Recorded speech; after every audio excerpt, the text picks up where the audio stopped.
Thank you, Dave. It was 10 years ago last week when the Battle of Fallujah began in Iraq. Dozens of Marines died in the bloodiest fighting since the war in Vietnam. At Camp Pendleton, a statue now stands honoring the bravery of the Marines in that war. If you think about it, stuff like that happens every day in combat in Iraq, especially Afghanistan, and I was just there at the right time and someone took a photo of it. Marine Sergeant Chris Marquez talking about this iconic photograph of a moment during the 2004 Battle of Fallujah, the bloodiest battle in the Iraq War, when he and a fellow Marine carried an injured sergeant out of a house under attack. That photo is now three-dimensional in bronze at Camp Pendleton.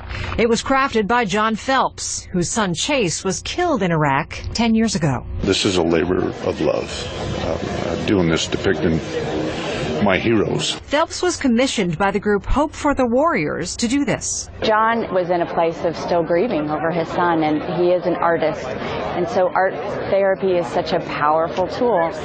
We believe in all different kinds of ways for people to restore self, family, and hope. And for him, it was his art. The ceremonial unveiling was poignant in that the incident that was captured by the photographer happened at this exact time of year, on November 13th in 2004.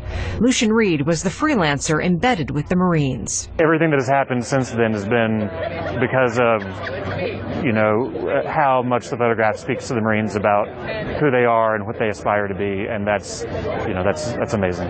An extreme act of bravery, and that Sergeant Marquez on the left and Lance Corporal Dane Schaefer on the right crossed that house unarmed 4 times to carry injured fellow Marines to safety.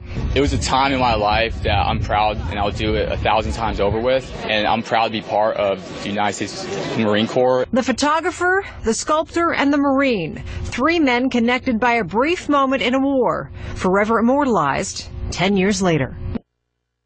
That sculpture will live at the Wounded Warrior Battalion West on Camp Pendleton. There is a sister statue that was dedicated 2 years ago at Camp Lejeune in North Carolina. We salute those men and the women who work for the operation.